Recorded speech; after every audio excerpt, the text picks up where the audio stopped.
Live. Probably not gonna talk too much till people get here. I got this really annoying monitor thing going on just to make sure everything sounds good, and it's completely distracting for me.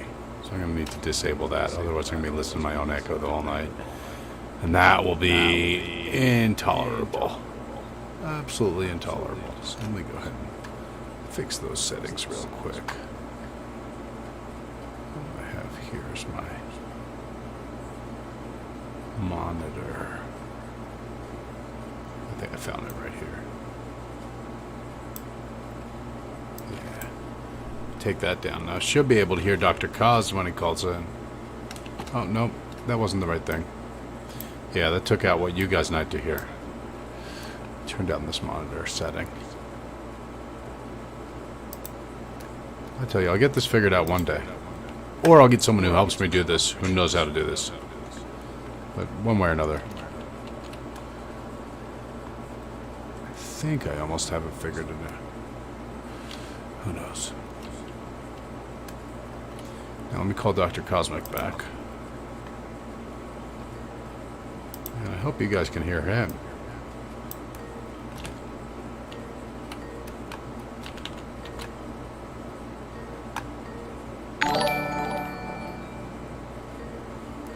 Hey, shout out to David Chen. Thanks for throwing the stream a like. Be live any second now.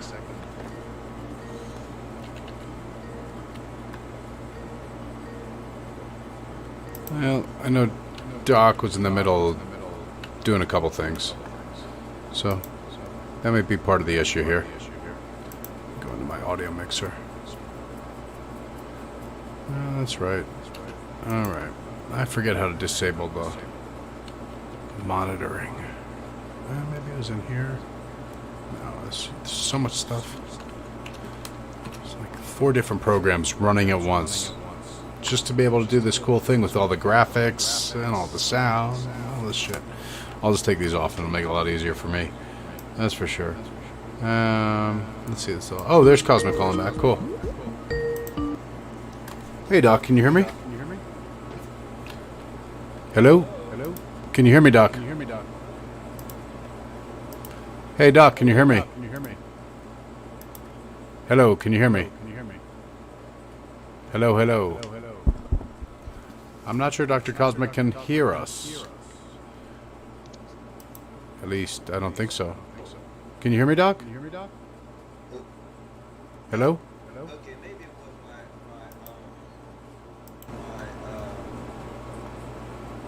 earphones. Could have been your AirPods. Could have been my settings. Yeah, I can. Can you hear me? It's coming in a little bit choppy. Huh. Well, let's see what we got over here. Might come up clearer now. Any better? Yeah, that's good. Cool. Well, shout out to everyone tuned in on Twitch. Shout out to everyone tuning in on Facebook and everywhere. Thanks for checking us out. Hopefully you can hear Dr. Khozmiq. Now, Doc, let me know when you're ready to go camera on, and I'll switch up our screen display thing. Sound good? Yeah, that sounds great. Cool. How does Doc sound to all you folks watching at home? Can you hear Dr. Khozmiq all right?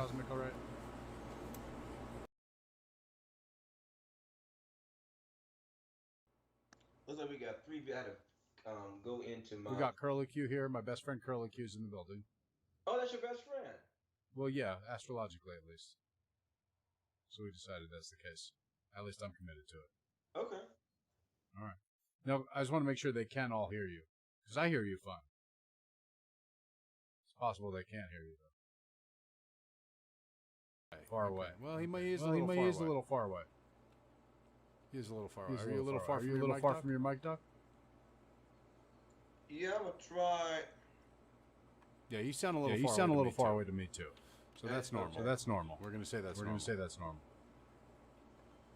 Let me see something here. Okay, you see whatever you want to see. Take your time.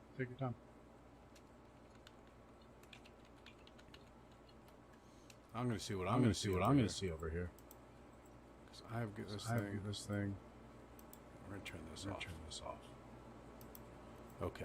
Okay. Turn my echo off. Oh, thank God my echo's off. Can you speak for me, Doc? Make sure I can hear you. Doc? Still there with us? Well, I don't know. We might have lost Doc, or I might have just turned off. I think I just turned off my echo, though. I hope we didn't lose him. Yikes. Let me make sure he's still connected here on chat. Dr. Khozmiq. Can you hear me, Doc? Yeah, I can hear you, but can I'm trying to make sure I can hear you. I'm changing some settings here, and it is perhaps maybe making me not, maybe not letting me hear you. Let's see if we can get this. no. Well, okay, now I can hear you. Now let me make sure the stream How can about hear you. now? I can hear you. Can you speak for me one more time? Okay, try. Well, I can hear you. The stream can't hear you. All right. I'm gonna have to change those settings back, and I'm gonna have to. Am I okay? Yeah, you're okay. It's Okay. on my end. It's on my end that there is potentially complications. Now, can the stream hear you now? I think they can. So the stream should be able to hear you. I just got to do something so I can hear you. That's the last thing to do here. All right, let me do something here. And then we should be good to go. All right. Audio preview to my headphones. All right, now Dr. Khozmiq, if you speak to me now, I should be able to hear you. And you should be able to hear me, and the stream should be able to hear you, and we should all be able to hear each other. How about now? Oh, I hear you. I hear you. You hear me? Okay, you sound a little bit strained. Well, that's okay. I'll turn up the volume. Turn up the volume. How about that now? How about that now? I think you sound okay. Okay. What about you guys? What about you guys? Doc You guys sounds think okay? Doc sounds okay? Sounds like it might Sounds be a like little it might choppy. be a little choppy. I am playing with I some am settings playing with here, some settings here, so it'll get less choppy. You know, minute by Minute minute. by minute here. All right. Hopefully it's All right, clear hopefully now. it's clear Well, now. thank you all Well, for thank you all for cool hanging in and and making it as we figured out the sound check and all that good stuff. Let me Let me look at my updates here. All right. All right. Looks like Levon DeVille threw a follow. This is the echo. This is the echo. Echo solved, you guys. How's that? You tell me if the echo solved at least. If not, then I know how to fix it. But I think I just fixed it. I hope it's fixed. Anyway, shout out to Levon DeVille. Hooking it up with another follow. It looks like we're just one follow away. And then I gotta eat that mushroom and read those cards. Cool. Well, that's what it is. Okay, it looks like I got rid of my Mecca. My Echo. Meh. Not my Mecco. No. That would be ridiculous. Oh, was that what I needed? Oh, that was a like. Phew. Okay. Well, Tamika, if you want to throw me a follow, that'll do it. That'll set us over the puck. If you happen to be watching on Twitch. If you're on Facebook, you won't be able to do that. But we're one follow away from hitting this goal, which is pretty cool. All right, Dr. Khozmiq, let me make sure I still have your audio on the mix. Can you speak to us, Doc? Okay, good. I think, let me make sure they can hear you. I can hear you. Whew. Well, that was quite a startup. So I got, let's see. Genesis 37. And Jasher 37. So I feel like they kind of depart from one another.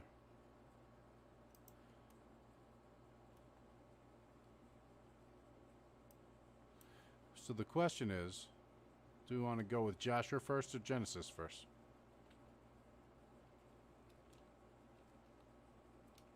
Okay, fair enough. Well, I'll let you pull up your book of Genesis while I dive in and try to fix in the confusing audio monitoring issue I'm still dealing with. Because that'll make it easier for me. Yes, sir.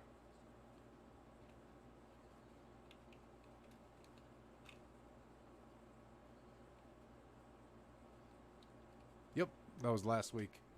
Went down our whole rabbit hole there.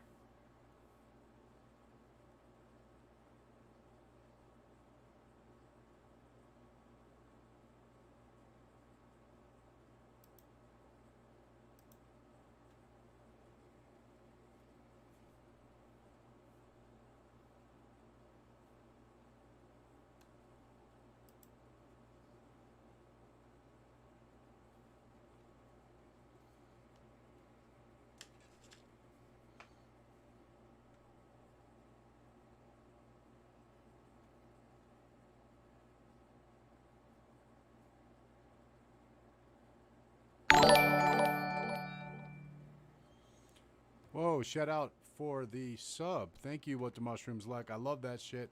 Keep those subs coming. Keep that zombie running. I got rid of my weird echo, by the way, so I'm back in the mix. I hear you, and hopefully they can hear me, and they can hear you, and I am not any longer distracted. I've solved my problem. So please continue, Doc.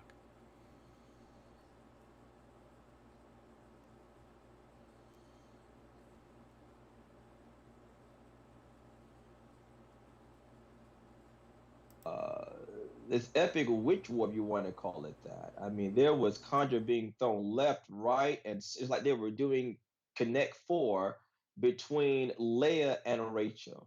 We saw how Leia leveraged the Ashe, the power, the force, the energy, dare I say, the magic of the Mandrake root to open her womb. And likewise did Rachel. Rachel gave birth to her first son called Joseph because she said that the Lord will add a son to me. And Joseph means the Lord shall add. This, of course, became their favorite son because this was the son of the son of her barrenness. So I'm just bringing them up to speed here. So now we're coming into Genesis chapter 37. Somebody put that in the chat for Genesis chapter 37. That's 3-7. Chapter 37. Let's see. We've got our people who are still here with us. That way, people coming in late, they can kind of see what we're talking about and can step right on in there. Genesis chapter 37. So here we are. Let's begin at verse 1. I'm reading from the New King James Version, but yours will do just fine. It says, Now Jacob dwelt in the land where his father was a stranger, in the land of Canaan. This is the history of Jacob.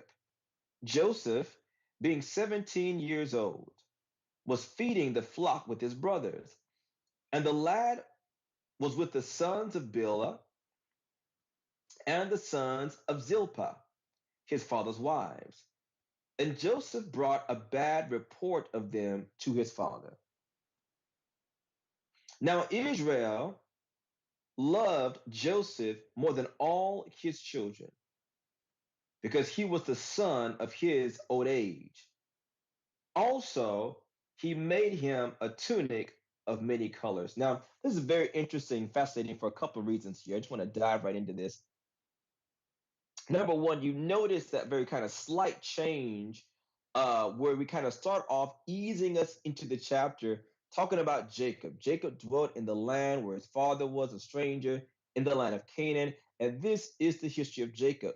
But then, right in verse 3, we begin to identify him by his new name, which is Israel. This is the name given to a battle hard fought and won, right? This is a name given to the man, to Jacob, who knew how to constrain, detain, retain angelic powers and pull blessings from them. He was given this name, Israel.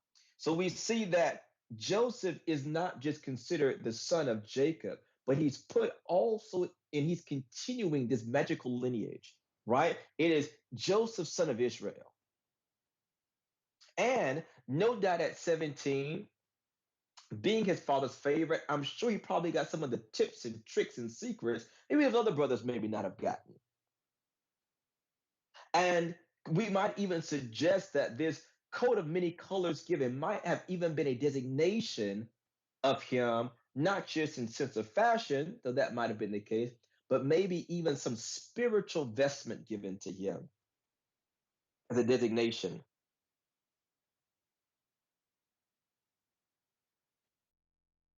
Oh, yes.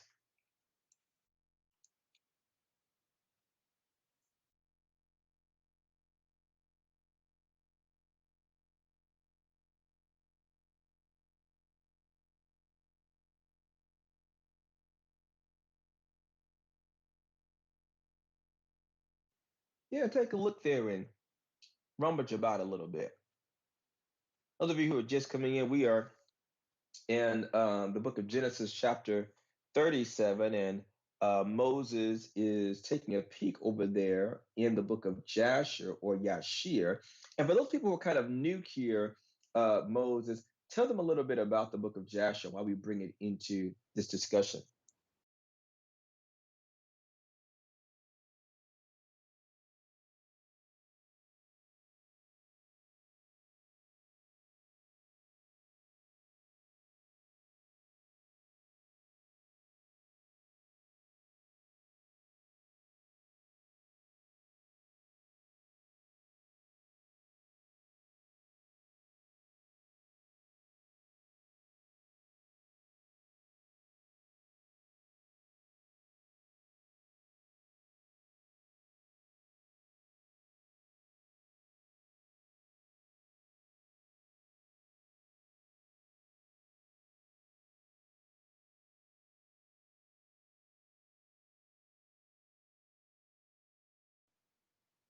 I really like seeing this kind of uh, as the footnotes that they didn't have enough ink to put in Genesis. So these are the footnotes, these little asterisk points that are invisible in the book of Genesis. We can see them picked up on. Now, there is some talk here in Twitch that you sound muted or there's no audio coming from you.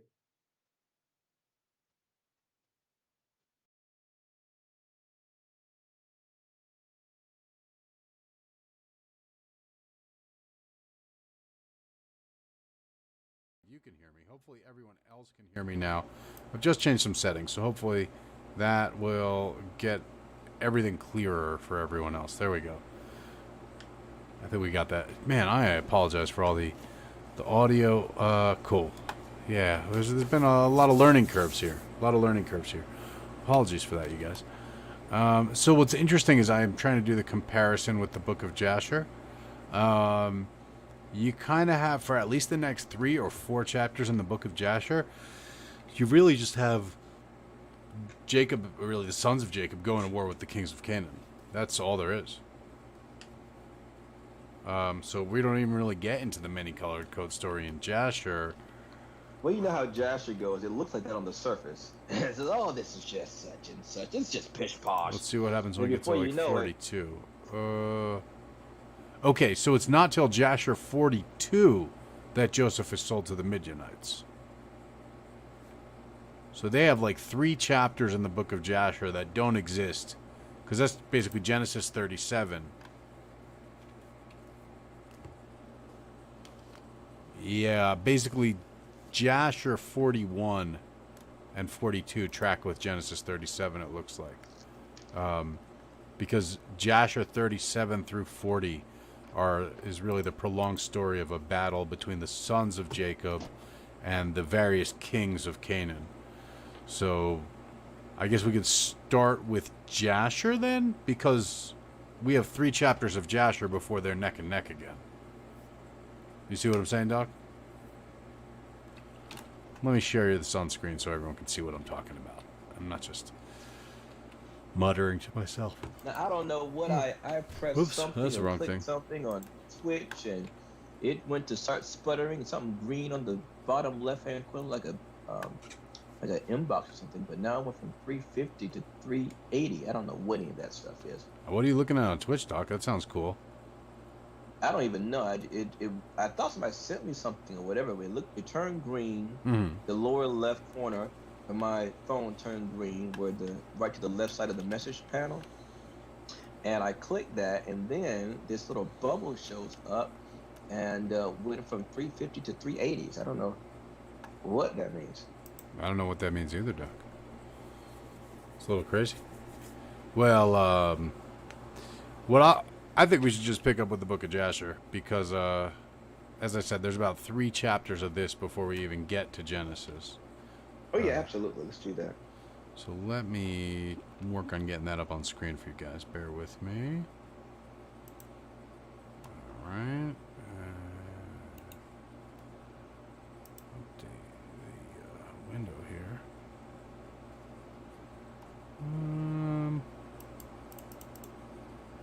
I know I have it open.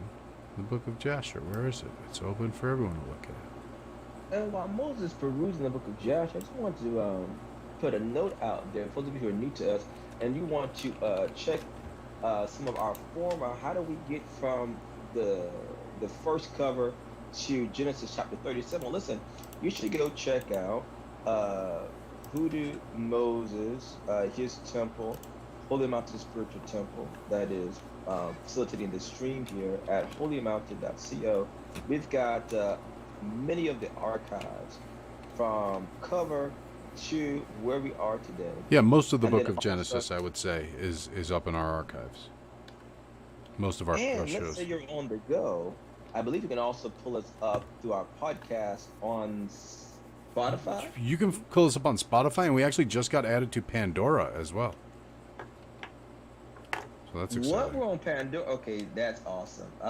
That's awesome. That's awesome. That's exciting too. Pandora's my favorite. Yes. Wait, I'm gonna look Pandora's? it up right now, actually. Really?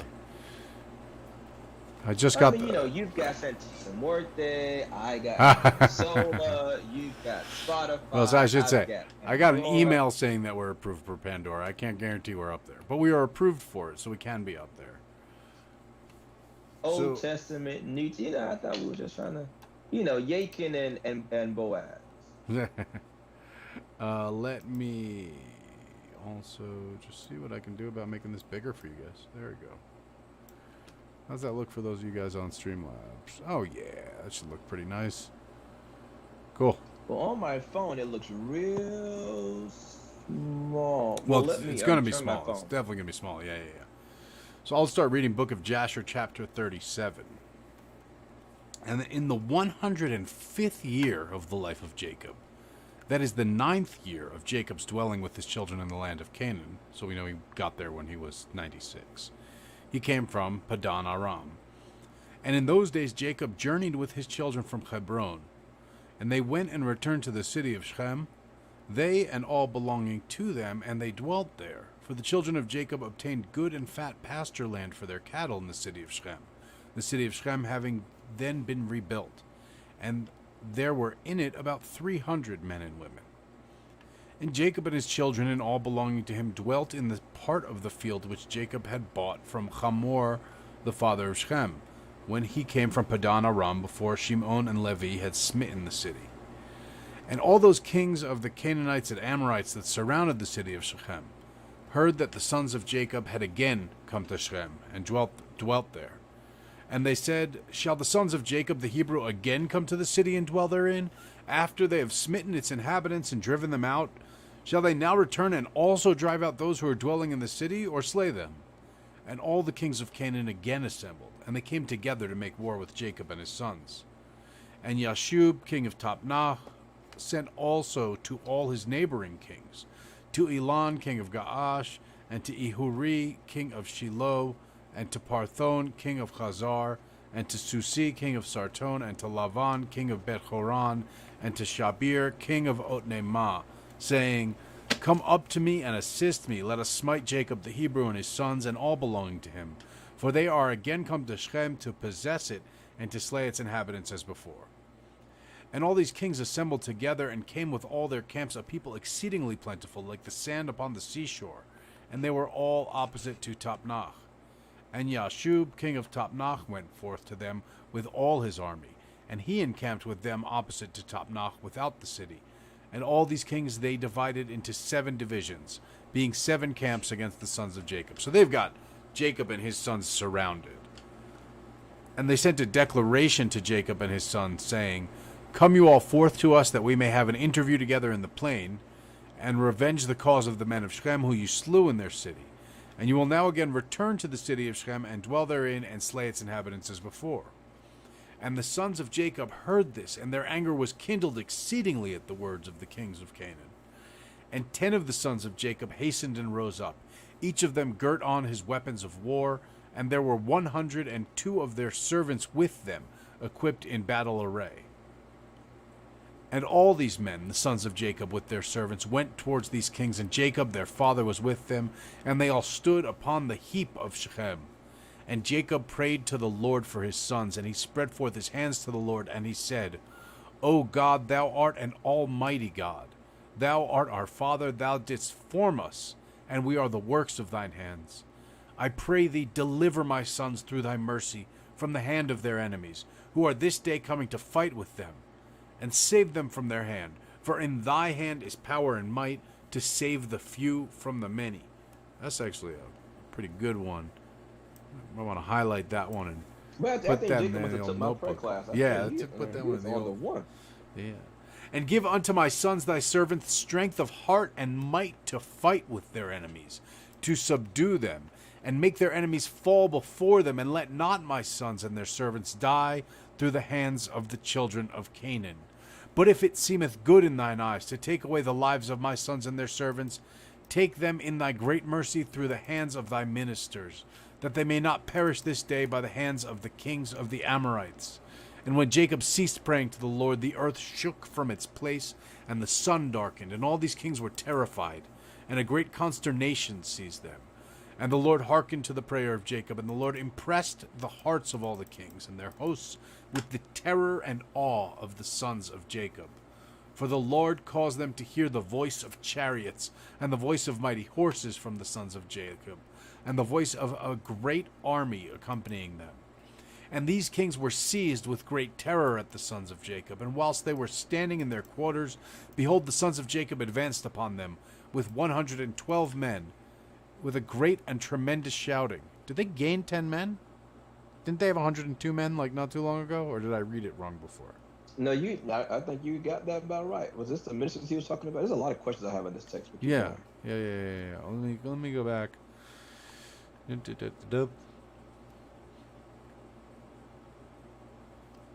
I swear there were just 102 of them, and now there's 112 of them. 10 angels show up? Yeah, there we go. Well, it was the 10 and the 102 servants. So now they're saying... Oh, the 10 sons. The 100, yes, the 10 sons and the 102 servants. Okay. With a great and tremendous shouting. And when the king saw the sons of Jacob advancing toward them, they were still more panic-struck, and they were inclined to retreat from before the sons of Jacob as at first, and not to fight with them. But they did not retreat, saying, it would be a disgrace to us thus twice to retreat from before the Hebrews. And the sons of Jacob came near and advanced against all these kings and their armies. And they saw, and behold, it was a very mighty people, numerous as the sand of the sea. And the sons of Jacob called unto the Lord and said, help us, O Lord, help us and answer us, for we trust in thee. And let us not die by the hands of these uncircumcised men, who this day have come against us. And the sons of Jacob girt on their weapons of war, and they took in their hands each man his shield and his javelin, and they approached to battle. And Judah the son of Jacob ran first before his brethren, and 10 of his servants with him, and he went toward these kings. And Yashub king of Tapnach also came forth first with his army before Judah. And Judah saw Yashub and his army coming toward him, and Judah's wrath was kindled, and his anger burned within him. And he approached to battle, in which Judah ventured his life. And Yashub and all his army were advancing toward Judah, and he was riding upon a very long and powerful horse. And Yashub was a very valiant man, and covered with iron and brass from head to foot. And whilst he was upon the horse, he shot arrows with both hands from before and behind, as was his manner in all his battles. And he never missed the place to which he aimed his arrows. And when Yashub came to fight with Judah, he was darting many arrows against Judah. The Lord bound the hand of Yashub, and all the arrows that he shot rebounded upon his own men. So this is, we have charms for this. This is good stuff. Yeah. This is good stuff. And now, well, because this reminds me of the Book of Protections. Yeah, the line from the Book of Protections, exactly, that I was just working with. And notwithstanding and this, when you said that, now I think of that. Was that where they got that from? yeah, and that's interesting. And notwithstanding this, Yashub kept advancing toward Judah to challenge him with the arrows. But the distance between them was about 30 cubits. So it's about 45, 50 feet. And when Judah saw Yashub darting forth his arrows against him, he ran to him with his wrath-excited might. And Judah took up a large stone from the ground, and its weight was 60 shekels. And Judah ran toward Yashub, and with the stone struck him on his shield, and Yashub was stunned with the blow, and fell off his horse to the ground. And the shield burst asunder out of the hand of Yashub, and through the force of the blows, sprang to the distance of about 15 cubits. and the shield fell before the second camp. And the kings that came with Yashub saw at a distance the strength of Judah, the son of Jacob, and what he had done to Yashub, and they were terribly afraid of Judah. And they assembled near Yashub's camp, seeing his confusion, and Judah drew his sword, and smote 42 men of the camp of Yashub. And the whole of Yashub's camp fled before Judah, and no man stood against him. And they left Yashub and fled from him, and Yashub was still prostrate upon the ground. And Yashub, seeing that all the men of his camp had fled from him, hastened and rose up with terror against Judah, and stood upon his legs opposite Judah. And Yashub had single combat with Judah, placing shield toward shield. And Yashub's men all fled, for they were greatly afraid of Judah. And Yashub took his spear in his hand to strike Judah upon his head, but Judah had quickly placed his shield to his head against Yashub's spear, so that the shield of Judah received the blow from Yashub's spear, and the shield was split in two. I love this play-by-play. Yeah, it's like a very detailed combat. Like you can make a movie out of this. Is very. I'm yeah, you don't have to be creative at all. Exactly, it's like we're all there. And when Judah saw his shield had split, he hastily drew his sword and smote Yashub at his ankles, and cut off his feet, that Yashub fell upon the ground, and the spear fell from his hand. And Judah hastily picked up Yashub's spear, with which he severed his head, and cast it next to his feet. So we're cutting off heads, by the way, which is going to be a big deal soon. It's already kind of been a big deal. It's only becoming a bigger deal with these guys. They love cutting off the heads, because they're going to make necromantic fetishes out of them, I assume. I would like to find out more about Yashub, actually, because I have theories. But I'll finish this chapter. And when the sons of Jacob saw that what Judah had done to Yashub, they all ran into the ranks of the other kings. And the sons of Jacob fought with the army of Yashub, and the armies of all the kings that there were. And the sons of Jacob caused 15,000 of their men to fall, and they smote them as if smiting at gourds, and the rest fled for their lives. And Judah was still standing by the body of Yashub, and stripped Yashub of his coat of mail. And Judah also took off the iron and brass that was about Yashub. And behold, 9 men of the captains of Yashub came along to fight against Judah. And Judah hastened and took up a stone from the ground, and with it smote one of them upon the head, that his skull was fractured, and the body also fell from the horse to the ground. And the 8 captains that remained, seeing the strength of Judah, were greatly afraid, and they fled. And Judah with his 10 men pursued them, and they overtook them and slew them.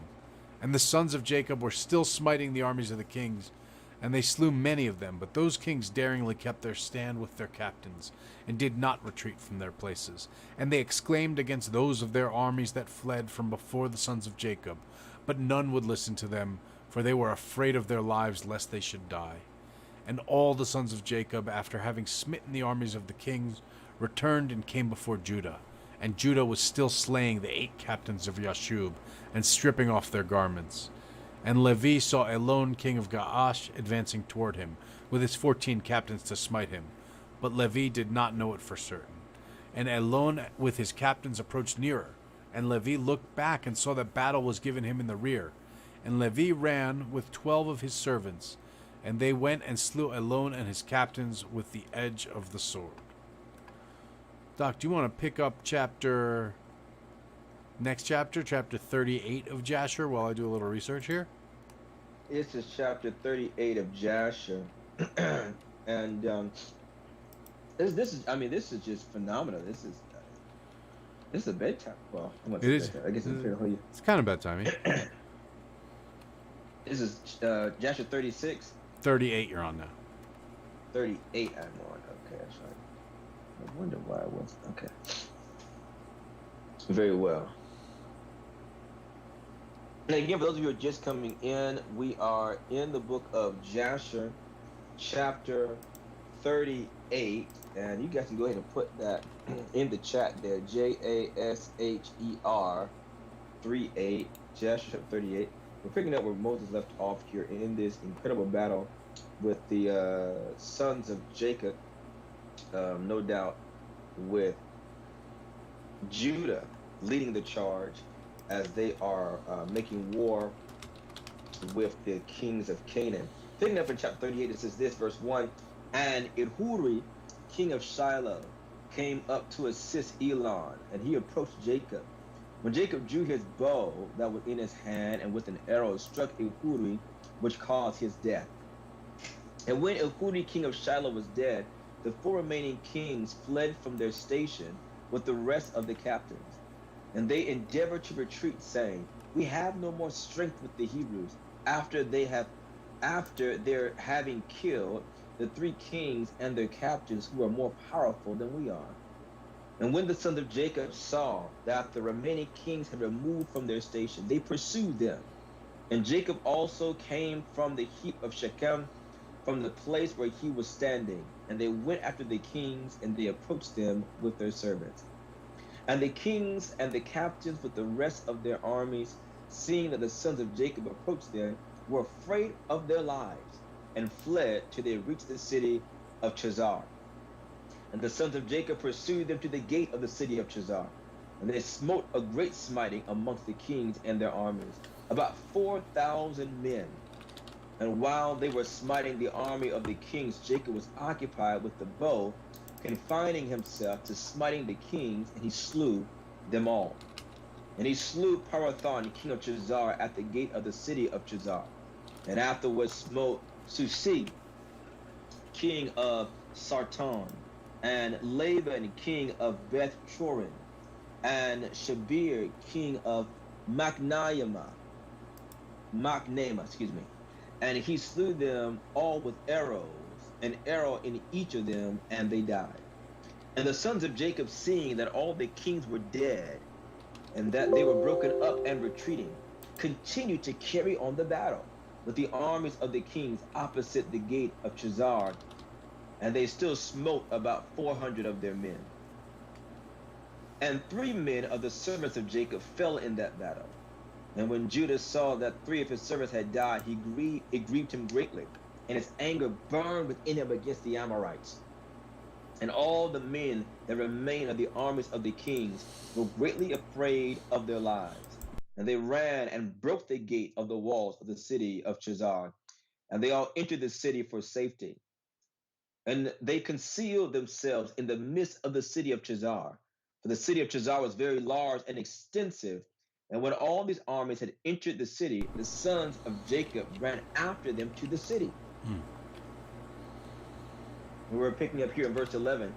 And 4 mighty men, experienced in battle, went forth from the city and stood against the entrance of the city, with drawn swords and spears in their hand. They placed themselves opposite the sons of Jacob, and would not suffer them to enter the city. And Naphtali ran and came between them, and with his sword smote 2 of them, and cut off their heads at one stroke. Get a little bit of feedback from you, both. Well, let me fix that. Let me correct that. That should be better. How's that? This was better than before, but we can still. Oh, okay, that's good. And Simeon. Oh no, what am I at? One stroke. Okay, verse 13. He turned to the other 2, and behold, they had fled, and he pursued them, overtook them, smote them, and slew them. And the sons of Jacob came to the city and saw, and behold, there was another wall to the city. And they sought for the gate of the wall and could not find it. And Judah sprang upon the top of the wall, and Simeon and Levi followed him. And they all 3 descended from the wall into the city. And Simeon and Levi slew all the men who ran for safety into the city. And all the inhabitants of the city with their wives and little ones, they slew with the edge of the sword. And the cries of the city ascended up to heaven. And Dan and Naphtali sprang upon the wall to see what caused the noise of lamentation. And the sons of Jacob were anxious about their brothers, for they heard the inhabitants of the city speaking with weeping and supplication, saying, "Take all that we possess in the city and go away, only do not put us to death." And when Judah, Simeon, and Levi had ceased smiting the inhabitants of the city, they ascended the wall and called to Dan and Naphtali, who were upon the wall, and to the rest of their brothers. And Simeon and Levi informed them of the entrance into the city, and all the sons of Jacob came to fetch the spoil. And the sons of Jacob took the spoil of the city of Chazar, the flock and herds and the property, and they took all that could be captured. and went away that day from the city. And on the next day, the sons of Jacob went to Sarton, for they heard that men of Sarton who had remained in the city were sending to fight with them for having slain their king. And Sarton was a very high and fortified city, and it had a deep rampart surrounding the city. Picking up here in verse 20. And the pillar of the rampart was about 50 cubits, and its breadth 40 cubits. And there was no place for a man to enter the city on account of the rampart. And the sons of Jacob saw the rampart of the city, and they sought an entrance in it, but could not find it. For the entrance to the city was at the rear, and every man that wished to come into the city came by that road and went around the whole city, and he afterward entered the city. The sons of Jacob, seeing they could not find the way into the city, their anger was kindled greatly. And the inhabitants of the city, seeing that the sons of Jacob were coming to them, were greatly afraid of them. But they had heard of their strength and what they had done at Chazar. And the inhabitants of the city of Sarton could not go out toward the sons of Jacob, after having assembled in the city to fight against them, lest they might thereby get into the city. But when they saw that they were coming toward them, they were greatly afraid of them, for they had heard of their strength and what they had done to Chazar. So the inhabitants of Sarton speedily took away the bridge of the road of the city from its place before the sons of Jacob came, and they brought it into the city. The sons of Jacob came and sought the way into the city and could not find it. And the inhabitants of the city went up to the top of the wall and saw, and behold, the sons of Jacob were seeking an entrance into the city. And when the inhabitants of the city reproached the sons of Jacob from the top of the wall, and they cursed them, and the sons of Jacob heard the reproaches, and they were greatly incensed, and their anger burned within them. And the sons of Jacob were provoked at them, and they all rose and sprang over the rampart with the force of their strength, through their might. You can't rush over that. They just jumped over the the rampart. They just jumped over 20. All of them just jumped over a 20-foot wall right there. Yeah, 50 cubits and 40 cubits in breadth. They sprang over the rampart with the force of their strength, and through their might past the 40 cubits breadth of the rampart. And when they had passed the rampart, they stood under the wall of the city, for they had found all the gates of the city enclosed with iron doors. Picking up here in verse 29. And the sons of Jacob came near to break open the doors of the gates of the city. And the inhabitants did not let them, for from the top of the wall they were casting stones and arrows upon them. And the number of the people that were upon the wall was about 400 men. And when the sons of Jacob saw that the men of the city would not let them open the gates of the city, they sprang and ascended the top of the wall. And Judah went up first to the east part of the city. And Gad and Asher went up after him to the west corner of the city. And Simeon and Levi to the north, and Dan and Reuben to the south. And the men who were on the top of the wall, the inhabitants of the city, seeing that the sons of Jacob were coming up to them, they all fled from the wall and descended into the city and concealed themselves in the midst of the city. And Issachar and Naphtali that remained under the wall approached and broke the gates of the city and kindled a fire at the gates of the city, that the iron melted. And all the sons of Jacob came into the city, they and all their men, and they fought with the inhabitants of the city of Sarton, and smote them with the edge of the sword, and no man stood up before them. I really like that. I really like that number 33 right there for working. I feel like breakthrough. Well, breakthrough protection. resistance, fifth pentacle Mercury type thing. Mm-hmm. Open up every way that. Yeah, open up your gates, and then just almost like a blockbuster version of that. Mm-hmm. Do you know what I mean? And then Hmm. working with Fula kindled a fire at the gates of the city that the iron melted. You know. It's a stupendous. Okay. Picking up here in verse 34. Again, we are in Jasher chapter 38. Those of you who are just coming in here, Jasher chapter 38, and picking up at verse 34. And about 200 men fled from the city, and they all went and hid themselves in a certain tower in the city.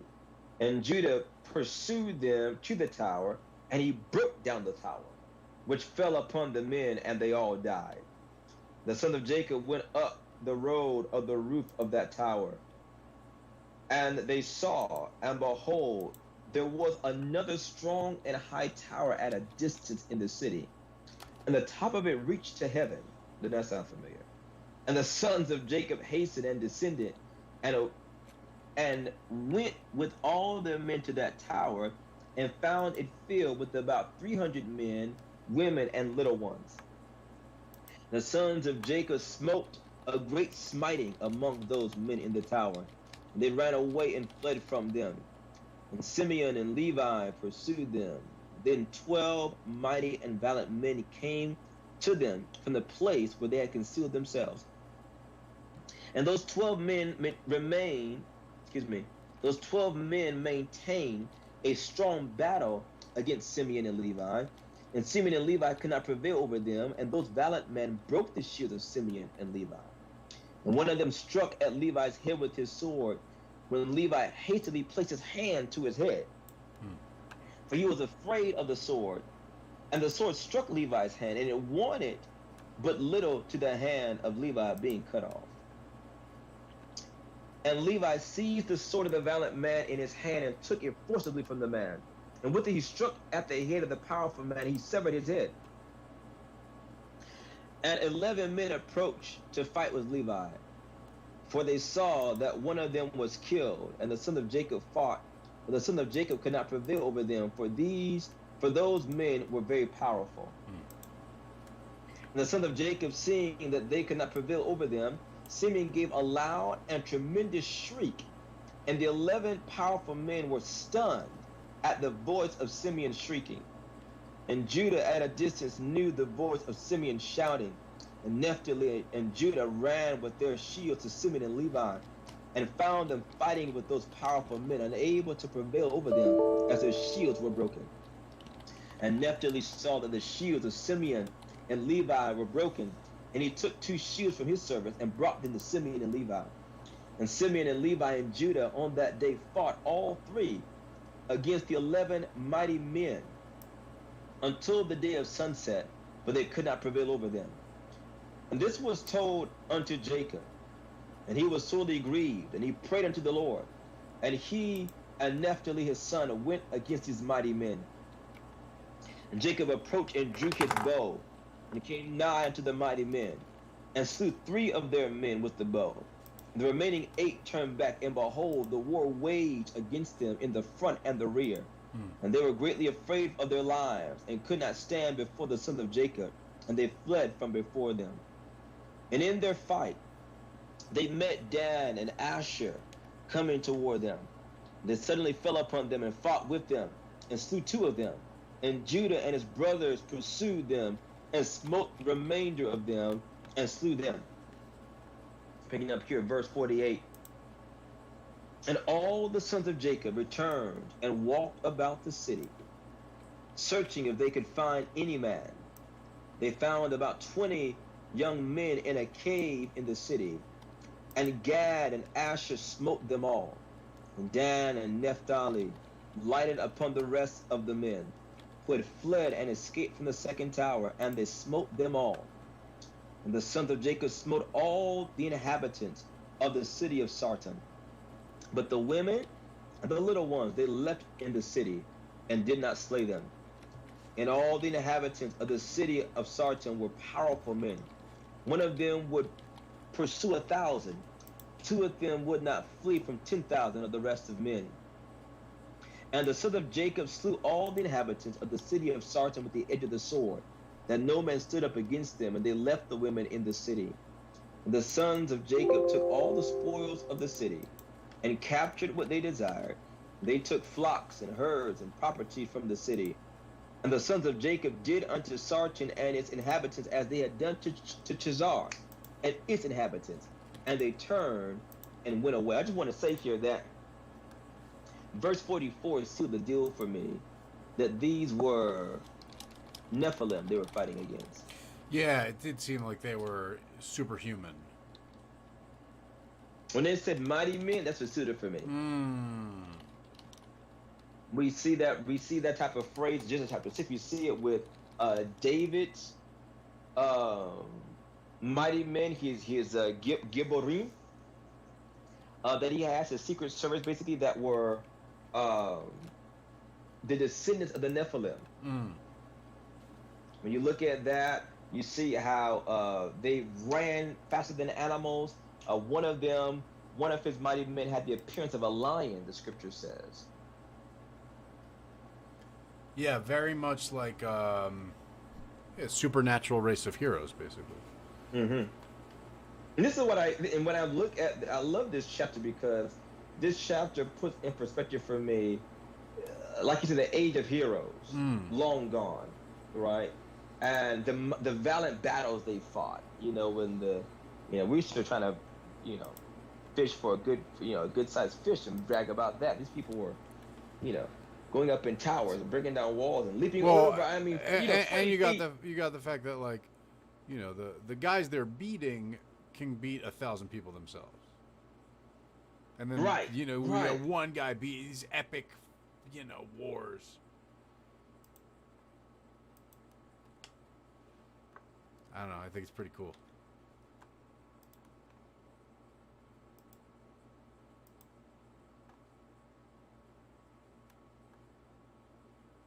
This is stunning.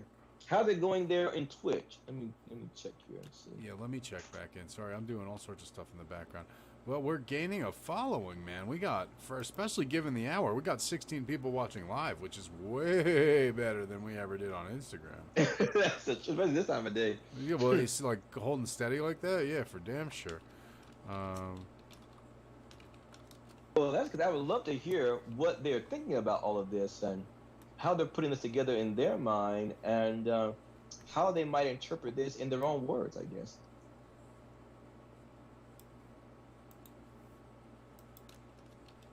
Yeah, let's see what feedback they care to give us. We certainly invite it. And if y'all want to call into the show, you can do so by... Wait, do we have that set up yet? I don't have that set up. Okay.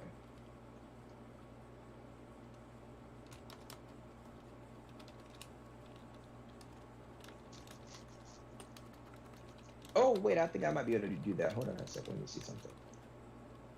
You want to do that when I have a call-in show? Let's see what they think in the chat. If they're not going to chat, then we're not going to do call-in. That's for sure. For that, yeah. All right, okay, I'm going to take a screenshot of this because it came up again, the little green thing I was telling you about. Okay. And maybe you can tell me what that is.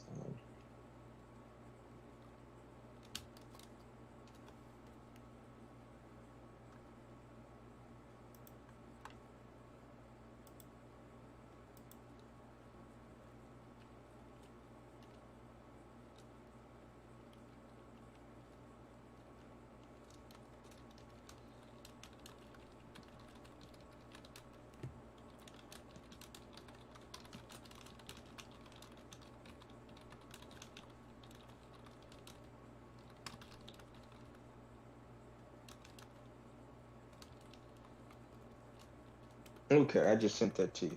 All right, so I see them showing up here in Twitch and Facebook. Like we have 2 people on Facebook.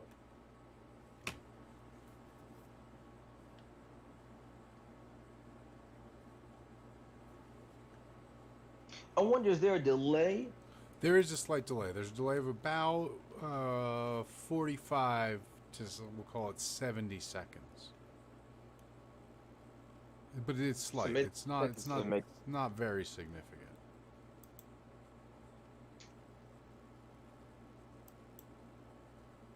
Okay. And I know you said you were doing a little bit of research there on your back end. What have you been kind Yeah, of? I didn't really find much on Yeah. the research, but I did remember that I very much owe it to my Santa Muerte brother to post up our link, um, post up the link to the website now that we're sort of doing a relaunch of it. But there's some cool stuff on there, Doc. We have actually, if you don't mind, while we're here, might as well give everyone a tour of some of the stuff we got. Let's see if I can get it up here. There's some general purpose stuff too. It's some cool stuff, and everything's 50% off at checkout. So it's kind of a good time to get in there. Here, let me get my screen share going. This one.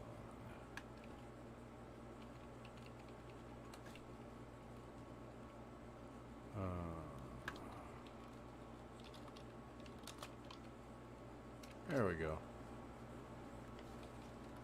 Just zoom in a little. Okay. So some of the cool stuff we got, and everything's half off of these prices you'll see here. I mean, obviously you got your tiny statues, all this stuff. It's a good price now. It's a really good price at half off. And these all come fixed. He prays over every single one of them. All that good stuff. This, Dr. Khozmiq. Can you see this here? I don't know if it's coming up on the screen. Let me squint. This is fixed love honey. Holy Death love honey. Yeah, well, I don't have Holy Death love honey though, but Yeah, I know you like this classic Botanica stuff. We got the 14-day candle, and now that that's on discount, that's actually only $10. $10 for 14-day candles. Oh, it's sold out. No, oh my god, sold out of red, sold out of blue, of course. Yeah, that's just too good a deal. I would hope that's sold out. That's an insane deal. Some of these bigger statues are really good price, but check these out. These garlic charms. The picture's not fantastic, but can you see that there? It's got bulbs of garlic. They're wrapped in foil. Got your Holy Death on there, of course. Is this male garlic? The ajo machos. No, I think it's just regular garlics. Oh, they might be, actually. Can't tell because it's wrapped in foil, to be honest with you. There's some cool ones, different colors. Oh, that's so neat. They're cool. So these are, again, this is it's $15 right now. They're super cheap. Raw myrrh, $2.50. Can't go wrong with this stuff. Black salt, keep away neighbors. It says right on the package. Love that shit. And of course, some of these like new style statues. This is a really new style statue. Just make sure while you're in here that you're picking the color. I got one of these for my own temple. These are gorgeous. So yeah, check it out. It's oursantamuerte.org. If you're so inclined, we are doing this 50% off till we run out of it, and then we're gonna send more money down to Mexico and restock. So definitely check it out if that's part of your path. All right, let me get the screen back here, Doc. Thanks for letting me do that little plug for my own thing. Oh, certainly. And let the people know that when you hit 150, was it subscribers or followers? Oh man, 150 subscribers, we'd be having a whole different conversation. 150 subscribers, Moses will be fucking psyched. But not that I'm good with that. Let's do that. We should do that. I'd like to do that.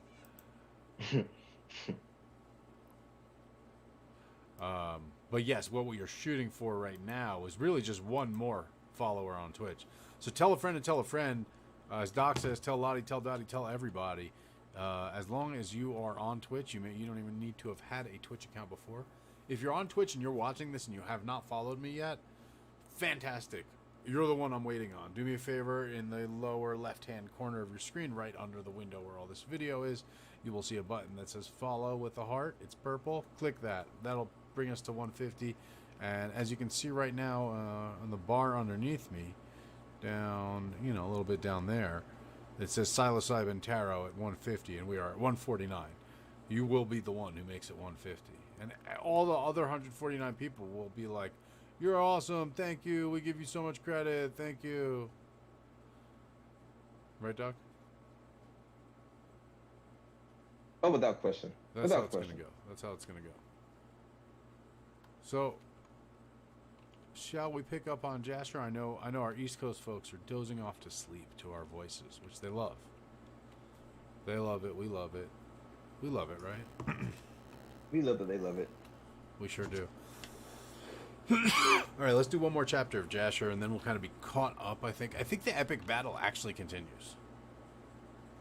There's more battle. I think so. I'm not positive, but here we're on Jasher 39 now, right? Or no, sorry, we just finished 39, so we're on 40. We just finished 38. We're on 39. We just finished 38. We're on. Oh yeah, I'm looking at 38. Sorry, there we go. I have 38 open in 2 tabs. That's why it's confusing. 39. We're gonna pick up 39. Yeah, because they're still rocking. They have to destroy many cities of Canaan and all their people in this chapter. That's what the summary says. And when the sons of Jacob went from the city of Sartone, they had gone about 200 cubits when they met the inhabitants of Tapnach coming towards them. For they went out to fight with them because they had smitten the king of Tapnach and all his men. So all that remained in the city of Tapnach came out to fight with the sons of Jacob. And they thought to retake from them the booty and the spoil which they had captured from Khazar and Sartone. And the rest of the men of Tapnach fought with the sons of Jacob in that place, and the sons of Jacob smote them, and they fled before them, and they pursued them to the city of Arbelan, and they all fell before the sons of Jacob. And the sons of Jacob returned and came to Tapnach to take away the spoil of Tapnach. And when they came to Tapnach, they heard that the people of Arbelan had gone out to meet them to save the spoil of their brethren. And the sons of Jacob left 10 of their men in Tapnach to plunder the city, and they went out toward the people of Arbelan. And the men of Arbelan went out with their wives to fight with the sons of Jacob, for their wives were experienced in battle. And they went out, about 400 men and women. And the sons of Jacob shouted with a loud voice, and they all ran towards the inhabitants of Arbelan, and with a great and tremendous voice. And the inhabitants of Arbelan heard the noise of the shouting of the sons of Jacob, and their roaring like the noise of lions, and like the roaring of the sea in its waves. And fear and terror possessed their hearts on account of the sons of Jacob. And they were terribly afraid of them. And they retreated and fled before them into the city. And the sons of Jacob pursued them to the gate of the city. And they came upon them in the city. And the sons of Jacob fought with them in the city, and all their women were engaged in slinging against the sons of Jacob. And the combat was very severe amongst them, the whole of that day till evening. And the sons of Jacob could not prevail over them, and the sons of Jacob had almost perished in that battle. And the sons of Jacob cried unto the Lord, and greatly gained strength toward evening. And the sons of Jacob smote all the inhabitants of Arbelan by the edge of the sword, men, women, and little ones. And also the remainder of the people who had fled from Sartone. The sons of Jacob smote them in Arbelan, and the sons of Jacob did unto Arbelan and Tapnach as they had done to Khazar and Sartone. And when the women saw that all the men were dead, they went upon the roofs of the city and smote the sons of Jacob by showering down stones like rain. And the sons of Jacob hastened and came into the city and seized all the women and smote them with the edge of the sword. And the sons of Jacob captured all the spoil and booty, flocks and herds and cattle. And the sons of Jacob did unto Machnema as they had done to Tapnach, to Khazar, and to Shiloh. And they turned from there and went away. And on the 5th day the sons of Jacob heard that the people of Gaash had gathered against them to battle, because they had slain their king and their captains. For there had been 14 captains in the city of Gaash, and the sons of Jacob had slain them all in the first battle. Go ahead and let you guys read on screen if you want. There we go. This is dope. Some crazy battles. And the sons of Jacob that day girt on their weapons of war, and they marched to battle against the inhabitants of Gaash. And in Gaash there was a strong and mighty people of the Amorites. And Gaash was the strongest and best fortified city of all the cities of the Amorites. And it had 3 walls. And the sons of Jacob came to Gaash, and they found the gates of the city locked, and about 500 men standing at the top of the outermost wall. And a people numerous as the sand upon the seashore were in ambush for the sons of Jacob, from without the city at the rear thereof. And the sons of Jacob approached to open the gates of the city. And whilst they were drawing nigh, behold, those who were in ambush at the rear of the city came forth from their places, and surrounded the sons of Jacob. And the sons of Jacob were enclosed between the people of Gaash, and the battle was both to their front and rear. And all the men that were upon the wall were casting from the wall upon them arrows and stones. And Judah, seeing that the men of Gaash were getting too heavy for them, gave a most piercing and tremendous shriek, and all the men of Gaash were terrified at the voice of Judah's cry. And the men fell from the wall at his powerful shriek, and all those that were from without and within the city were greatly afraid for their lives. And the sons of Jacob still came nigh to break the doors of the city, when the men of Gaash threw stones and arrows upon them from the top of the wall, and made them flee from the gate. And the sons of Jacob returned against the men of Gaash, who were with them from without the city, and they smote them terribly, as striking against gourds. And they could not stand against the sons of Jacob, for fright and terror had seized them at the shriek of Judah. And the sons of Jacob slew all those men who were without the city. And the sons of Jacob still drew nigh to effect an entrance into the city, and to fight under the city walls. But they could not, for all the inhabitants of Gaash who remained in the city had surrounded the walls of Gaash in every direction, so that the sons of Jacob were unable to approach the city to fight with them. And the sons of Jacob came nigh to one corner to fight under the wall. The inhabitants of Gaash threw arrows and stones upon them like showers of rain, and they fled from under the wall. And the people of Gaash who were upon the wall, seeing that the sons of Jacob could not prevail over them from under the wall, reproached the sons of Jacob in these words, saying, What is the matter with you in the battle, that you cannot prevail?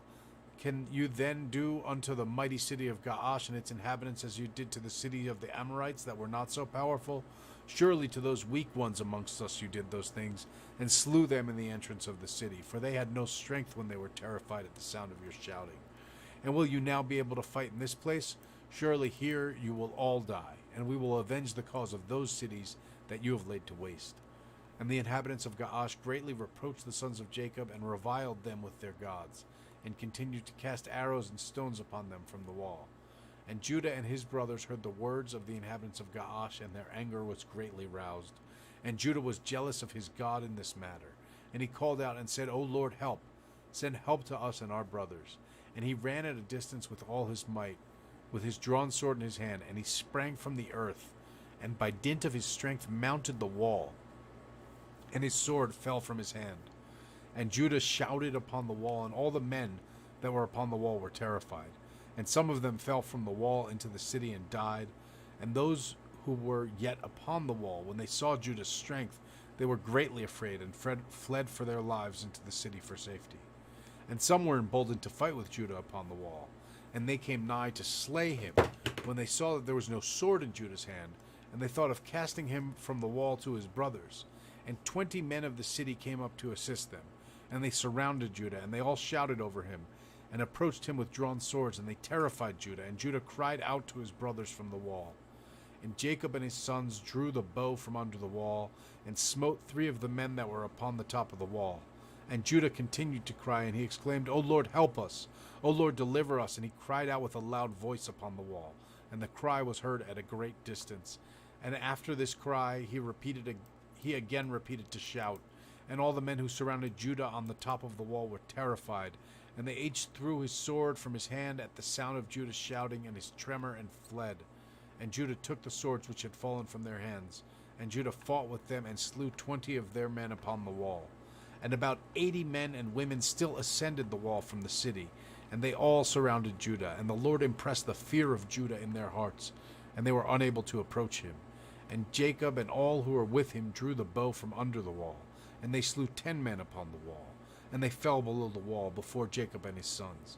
And the people upon the wall, seeing that 20 of their men had fallen, they still ran toward Judah with drawn swords, but they could not approach him, for they were greatly terrified at Judah's strength. And one of their mighty men, whose name was Arud, approached to strike Judah upon the head with his sword, when Judah hastily put his shield to his head, and the sword hit his shield, and it was split in two. And after this mighty man, after he had struck Judah and ran for his life at the fear of Judah, and his feet slipped upon the wall, and he fell amongst the sons of Jacob who were below the wall, and the sons of Jacob smote and slew him. So this guy had to be descended from the Nephilim, because first of all, it called him a mighty man. Second of all, he fell off the wall, which we know was Right, and what is still it, 30 survived. cubits? Yeah, they still could kill him there. And Judah's head pained from the blow of the powerful man, and Judah had nearly died from it. Yeah, he must have been super strong, because he blocked it and still nearly died. And Judah cried out upon the wall, owing to the pain produced by the blow, when Don heard him, and his anger burned within him. And he also rose up, and went at a distance, and ran, and sprang from the earth, and mounted the wall, with his wrath-excited strength. And when dawn came upon the wall near unto Judah, all the men upon the wall fled, who had stood against Judah. And they went up to the second wall, and they threw arrows and stones upon Dan and Judah from the second wall, and endeavored to drive them from the wall. And the arrows and stones struck Dan and Judah. Interesting, because it's Scorpio and Leo. You know, the snake and the lion are their emblems. So I'm thinking they're a season apart. So I'm curious who else comes into this. I thought about that when they said they went to a town, there were 12 men in there. Yeah, when they were talking about the different gates, the northeast, west, south, that seemed kind of zodiacal. Right. You know? Anyway, and they had nearly been killed upon the wall, and wherever Dan and Judah fled from the wall, they were attacked with arrows and stones from the second wall. And Jacob and his sons were still at the entrance of the city below the first wall, and they were not able to draw their bow against the inhabitants of the city, as they could not be seen by them, being upon the second wall. And Dan and Judah, when they could no longer bear the stones and arrows that fell upon them from the second wall, they both sprang upon the second wall near the people of the city. And when the people of the city who were upon the second wall saw that Dan and Judah had come to them upon the second wall, they all cried out and descended below between the walls. And Jacob and his sons heard the noise of the shouting from the people of the city. And they were still at the entrance of the city, and they were anxious about Dan and Judah, who were not seen by them, they being upon the second wall. And Naphtali went up with his wrath-excited might, and sprang upon the first wall, to see what caused the noise of shouting, which they had heard in the city. Naphtali is... I know he's the deer. What is his zodiacal equivalent? It would need to be... Is that Capricorn? I don't know if he's a Capricorn or Aries. Someone's going to have to look it up. There's a couple of different ideas about the sons of Jacob in there. That's cool. But there's only one that's in rabbinic stuff. There's definitely a lot of Golden Dawn. I'm going to see what I can find. Okay. And Issachar and Zvulun drew nigh to break the doors of the city, and they opened the gates of the city and came into the city. And Naphtali leaped from the first wall to the second and came to assist. I mean, this is ridiculous, like parkour. You know, all this leaping is just... This is like a kung fu movie. This reminds me of one of those epic, you know, that show Three Kingdoms I told you about. That's what this reminds me. I think about that, like Crouching Tiger, Hidden Dragon, and they're jumping from yeah, leaves that's basically what I'm picturing here. You know? So they had like ninja training or something. Make sure I have the right one here. And Naphtali leaped from the first wall to the second and came to assist his brothers. And the inhabitants of Gaash, who were upon the wall, seeing that Naphtali, who was the third who had come up to assist his brothers, they all fled and descended into the city. And Jacob and all his sons and all their young men came into the city to them. And Judah and Dan and Naphtali descended from the wall into the city and pursued the inhabitants of the city. And Shimon and Levi were from without the city, and knew not that the gate was open. And they went up from there to the wall, and came down to their brothers into the city. So instead of the gate was open, they jumped on top of the wall anyway. And the inhabitants of the city had all descended into the city, and the sons of Jacob came to them in different directions, and the battle waged against them from the front and the rear, and the sons of Jacob smote them terribly, and slew about 20,000 men and women. Not one of them could stand up against the sons of Jacob. And the blood flowed plentifully in the city, and it was like a brook of water, and the blood flowed like a brook to the outer part of the city, and reached the desert of Bet-horin. And the people of Bet-horin saw at a distance the blood flowing from the city of Gaash, and about 70 men from amongst them ran to see the blood, and they came back to the place where the blood was. And they followed the track of the blood and came to the wall of the city of Gaash. And they saw the blood issue from the city, and they heard the voice of crying from the inhabitants of Gaash, for it ascended unto heaven, and the blood was continuing to flow abundantly like a brook of water. And all the sons of Jacob were still smiting the inhabitants of Gaash, and were engaged in slaying them till evening, about 20,000 men and women. And the people of Horin said, surely this is the work of the Hebrews, for they are still carrying on war in all the cities of the Amorites. And those people hastened and ran to Bet-horin, and each took they've been just killing people nonstop for 2 days now. You got to think about and the people. What I really hate is like the I don't know if it's stereotypical. I don't know if it was prejudice. I don't know if it was anti-Semitic. I don't know, but they were like just like the Hebrews. Well, they said these things. Given how long these people have been nonstop killing, it's got to have been. These must be Hebrews. But I also want to say, so if I'm picturing this in my mind, right? I'm thinking to myself, okay, This is so detailed out. Like if I was to recreate this like on a TV show, That like would in be a movie or easy. something, right? Yeah. Well, more of what I would do is I would say that you had angels helping the sons of Jacob that the enemies could not see. And so like I literally see like one of them rushing towards the wall and they jump and he just helping And he them, just like lifts over him the up. wall. Yeah, yeah, yeah. Lift them up. Yeah. Like that movie Angels in Like the what was the name Outfield. of that? What was the name of that movie that had the angels? Angels in the outfield. Isn't that Yeah. what it was called? Angels in the Outfield. Yeah. I don't know what that little message box there that you just sent me that you sent me a screenshot of is. I don't know what that is though. I guess we'll have to It's a figure it out. curious thing. It is a bit of a curious thing. I'm sure we'll figure it out though. I feel good about it. All right, we're almost done with this chapter here. And those people hastened and ran to Bet Hori. Are we there? Yeah, yeah. And each took his weapons of war, and they cried out to all the inhabitants of Bet Horid, who also girt on their weapons of war, to go and fight with the sons of Jacob. And when the sons of Jacob had done smiting the inhabitants of Gaash, they walked about the city to strip all the slain. And coming in the innermost part of the city, and farther on, they met 3 very powerful men, and there was no sword in their hand. And the sons of Jacob came up to the place where they were, and the powerful men ran away. And one of them had taken Zvulun, who he saw was a young lad and of short stature, and with his might dashed him to the ground. And Jacob ran to him with his swords, and Jacob smote him below his loins with the sword, and cut him in 2, and the body fell upon Zvulun. And the second one approached and seized Jacob to fell him to the ground, and Jacob turned to him and shouted at him, while Shimon and Levi ran and smote him on the hips with the swords, and felled him to the ground.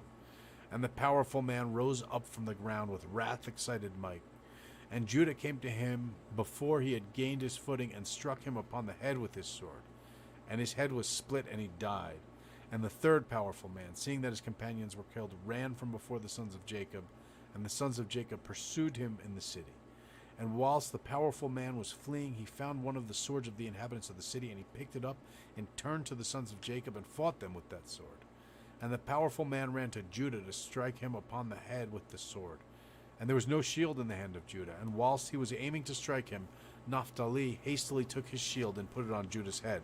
And the sword of the powerful man hit the shield of Naphtali, and Judah escaped the sword. And Shimon and Levi ran upon the powerful man with their swords, and struck at him forcibly with their swords. And the 2 swords entered the body of the powerful man, and divided it in 2 lengthwise. And the sons of Jacob smote the 3 mighty men at that time, together with all the inhabitants of Gaash, and the day was about to decline. And the sons of Jacob walked about Gaash, and took all the spoils of the city. Even the little ones and the women they did not suffer to live. And the sons of Jacob did unto Gaash as they had done unto Sarton and Shiloh. So they killed like 40,000 people with their bare hands, swords, whatever, in like 3 days. You gotta imagine, like, I don't even think I could pull 40,000 weeds in 3 days. I don't think I could do any 40. I don't think you can do anything 40,000 times in 3 days, no less. Okay, so the green thing there is your stream reward points. It sounds like. How did I get that? What did I do with that? People may have given you like props for participating in the stream, so you may be able to donate. Click it, see what happens. You may be able to do something cool with it. I did. That's what I said, and it turned the thing from 350 to 380. Let me try it again. Let's see what happens. Okay, hold on. Nyquil's about to show you what's up. Oh, look, you can see he has cool text, so it lets you do cooler things. Twitch is very built around that kind of thing. Oh, I get cool stuff? Yeah, you just get like cool things. I don't know. Anyway, there's some busy chapters, and they're completely omitted from the Book of Genesis. I think that like introducing channel points. There you go, channel points. Earn points, unlock rewards, learn more. Okay. I have infinity channel points. It says. So I can unlock a random sub. Let's try that. Okay, so then you can get emotes. Emotes are like cool things you can type in there, all kinds of stuff. Anyway, I think we've almost caught up. Well, I guess we have caught up. We've made it up to the book of Genesis and the book of Jasher. It's really important to know that all this stuff just happened because the many colored coat stuff that's about to happen in Genesis, they're like 17 years old. They just killed like 20,000 people. Sorry, 20,000 people in one city. NyQuil, what you're asking about are the books of the Apocrypha, is what they're called. And my version of the Apocrypha has... looks like this. This was a cheap version. It was like 20. It's called the Complete Apocrypha. This is like $20 or something. So the books you want are the Universal Deuterocanon, which is the book of Tobit, the book of Judith, the book of Wisdom, the book of Sirach, the book of Baruch, First Maccabees, Second Maccabees. The Eastern Orthodox Deuterocanon includes the book of Esdras, Third Maccabees, Fourth Maccabees, and the Prayer of Manassas. The Ethiopian Orthodox Deuterocanon includes the second book of Esdras, the book of Enoch, and the book of Jubilees. Then Jewish legend includes the book of Jasher, and then the additions to the Bible that are later are the book of Esther, Psalm 151, and the book of Daniel. So in each one of these pieces kind of comes from a different one of the traditions, right? Like the Ethiopian Orthodox, the book of Enoch is part of their Bible. This is not part of everyone's Bible. So it is a legitimate biblical book. It was not inserted later. It was removed from many versions. So this kind of, when we include all the Apocrypha, we sort of reconstruct all the different versions of the Bible.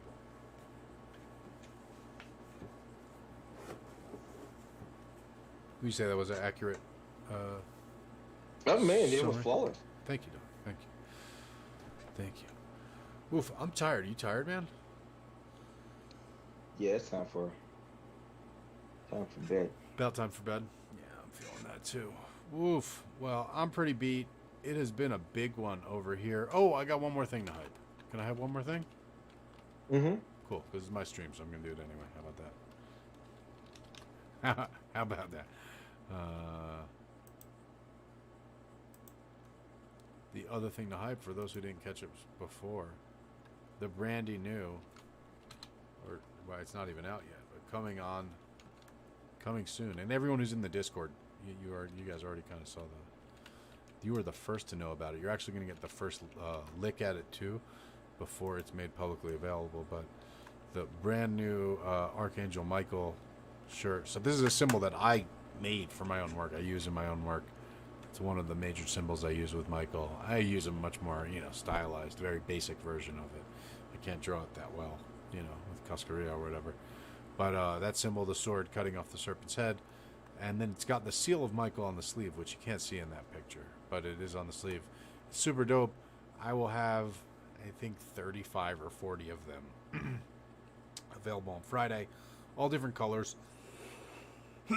All different sizes. Don't worry about that. They're kind of printed to order. I'm just capping how many can get made of this design. So be ready for that. I'll also tell you guys you'll be the second to hear about it, because the first to hear about it was Dr. Khozmiq's group just a moment ago there. You guys are going to be the second to hear about it. I'm also going to be dropping a road opener powder on Friday. I'm also, for the first time ever, going to be doing like 9 packs of Indian Head Scouts, all fixed, ready to go as a group. A bunch of cool stuff coming. All that stuff's going to be at pricing that considerably lower than it was when selling products was my business. Basically, the way it is now is this is all the sort of the temple store, right? This is all just stuff to support the temple. As you guys know, I've done away with memberships. Monthly memberships were cool, but I realized this is still kind of a better way, because at least everyone gets something out of this. In addition to, they get to learn and they get something to work with, hold, wear, whatever. So win-win-win. So that's kind of how we're doing it. Instead of charging any sort of monthly memberships, of course, we love the donations. And don't forget, if you want to support all this stuff, you can go to the link up above my head, way at the top of this window, https://streamlabs.com/hoodoo-moses, and drop donations, drop your blessings there. As Doc says, make some room for us. I like that. Make some room for us. And, of course, contribute by buying the t-shirts. We'll be dropping all kinds of stuff on Friday at hoodoomoses.com. If you want to make sure that you don't miss out on any of that stuff, it's very easy. Just make sure you're signed up for my mailing list.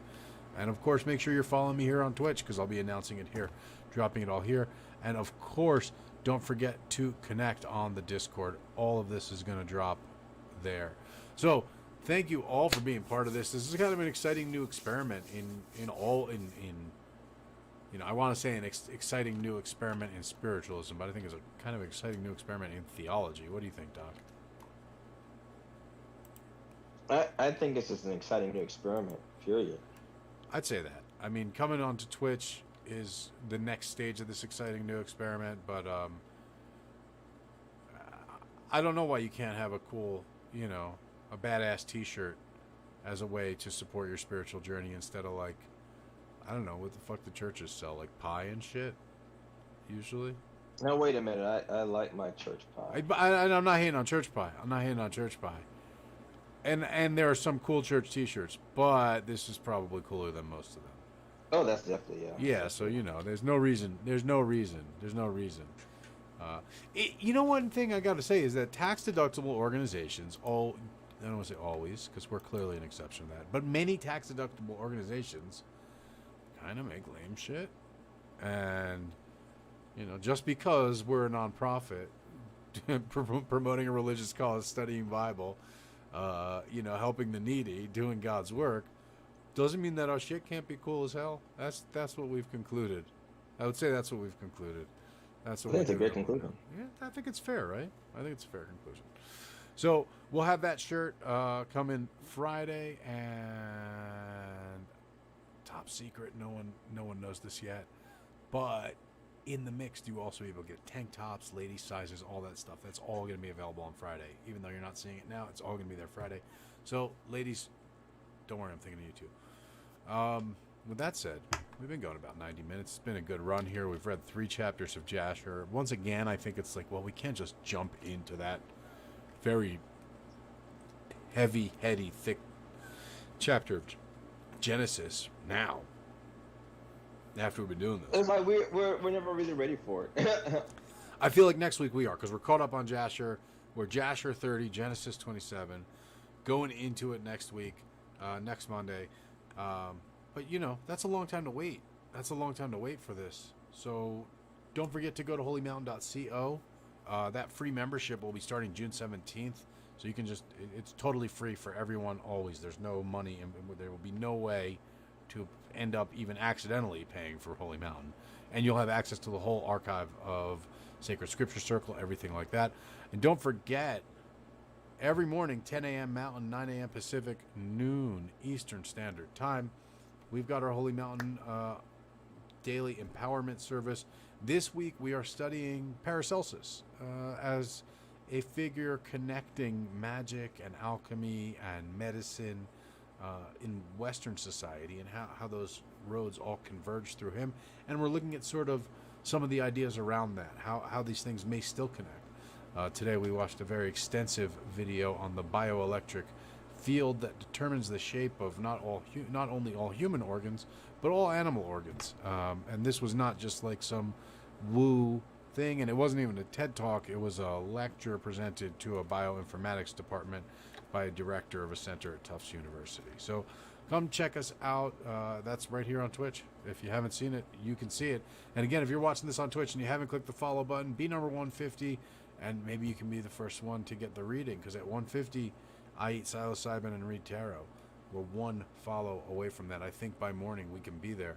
So let's see what you guys can do. Dr. Khozmiq, do you want to put the camera on so people can see you? I mean, right now it's cool. You don't have to, but please shout out your stuff. Drop your hype. You've got a lot going on with House of Zion right now.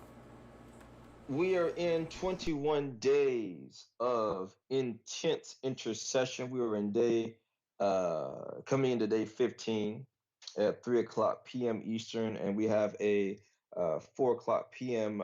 prayer school that is free with registration. Of course, we're then mounting up our spiritual acumen for July the 9th. We begin a full Daniel fast during the new moon celebration there. We also have, as you know, our seminary on Wednesday. We have our Hoodoo Bible studies on Thursday. We have our Selah Sundays on Sunday. So coming into our next um, prayer campaign will be September 1st to the 21st. And likewise, our prayer school. October, we're blasting October open with mass deliverance throughout the month of October, getting them cleaned up and cleaned out. And then also we're launching our prophetic boot camp 2021 in the month of October that'll go on for 12 months. Excuse me, 12 weeks, excuse me.